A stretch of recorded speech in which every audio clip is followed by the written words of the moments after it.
is Chelsea from Teaching in Pearls, and welcome back to my channel. Today I'm going to be doing the Chronicles of Teacher Tay's teacher tag.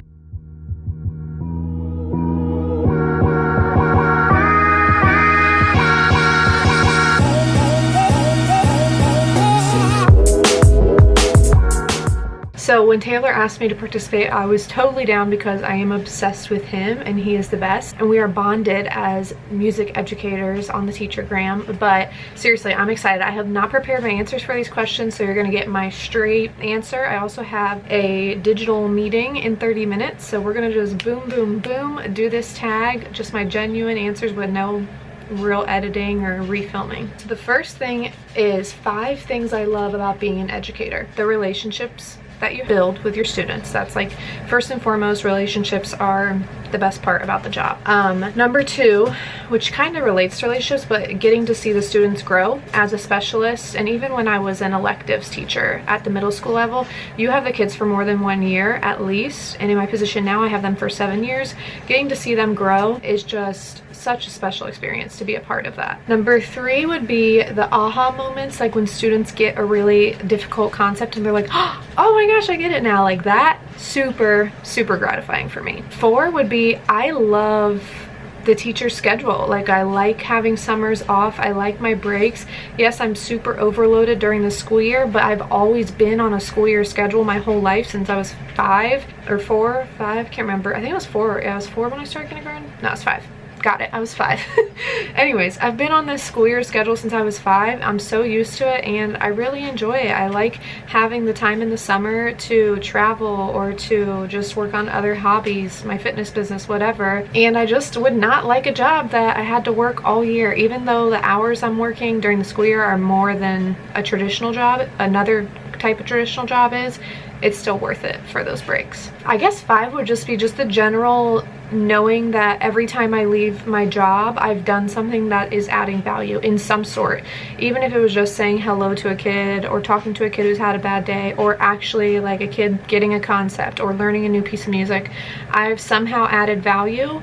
And I would have a lot of trouble feeling that way about what I'm doing in other job settings. So it's really nice for me to know that I'm always making a difference, even if it's very, very tiny. Okay, question number 2 is one thing I would say to a new teacher. I would say, don't have any expectations for how your school year is going to go. I think that's what I would say, because I've been in 2 different teaching positions. I taught middle school and now I've taught elementary school. This is my 5th year teaching, and every time I started a new job, I went in with these expectations of what it was going to be like, especially with social media in the IG teacher community and teacher YouTubers, all of the things you're getting to see. What they're experiencing is not going to be your experience. So going in with expectations of, oh, this is going to be so awesome and my kids are going to love this unit and blah, blah, like down to even the smallest things like, oh, I'm going to get this bathroom light. It's going to work so well in my room. What works for one teacher might not work for you. So if you go in with no expectations and just a positive attitude, you will overall be much happier. Number 3 is one thing I would say to a burnt out teacher. I would say, I feel like I've been in places where I've felt burnt out. I wouldn't say I've been like the burnt out teacher yet, but there's definitely seasons. Between February and April is really hard for me as a teacher usually. I've just found that pattern to be true. And what I do when I'm feeling burnt out, like I'm on that verge, a couple things. Number 1, I write down 3 good things that happened during the day. So it could be like a funny quote by a student, or it could be one of those aha moments, or someone giving you a compliment, just 3 good things, and I keep them documented. And that's also good, number 2, to go back and read through those when you're really having a bad day. And number 3, if I'm having a really bad day and I have like an after school club, like my day's not over, I still need to show up in some capacity, I do a 10-minute yoga flow and I turn off like my technology and I just unplug for 10 minutes, like during my plan hour, whenever I have a little break, to just recenter, refocus, and move my body in a healthy way, and that really makes all the difference. 3 things I wish I knew when I started teaching. This is a hard one. I feel like there's like 500 things I wish I would have known.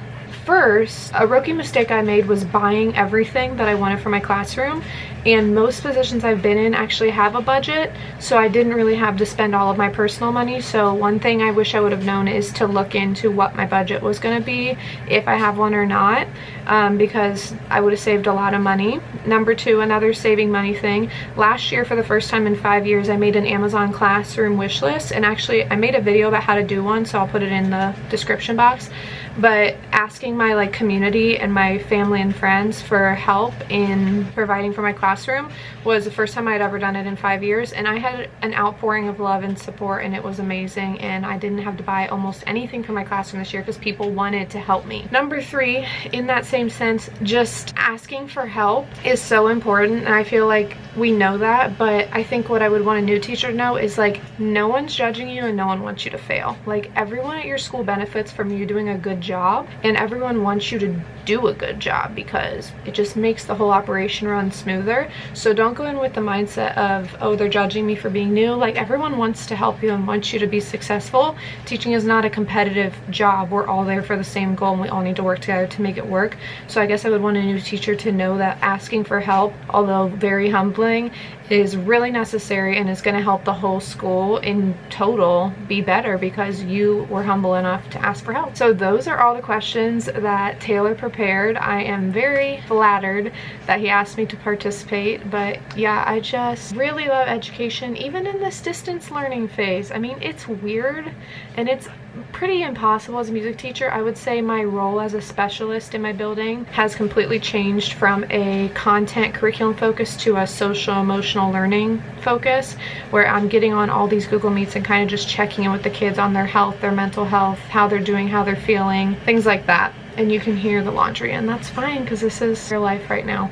But I don't know, education is just the best job. I could never see myself doing anything different. I mean, maybe not teaching music specifically, but I would always have to be in the education capacity in some sort, because it is just, I feel like once you're born with the skill of being a teacher, it's really hard to put that aside for anything else. So if you are thinking about going into education, if you ever have any questions or looking for advice or anything that you think I can help with, always feel free to reach out to me by email. I have my contacts always listed below, Instagram, anything.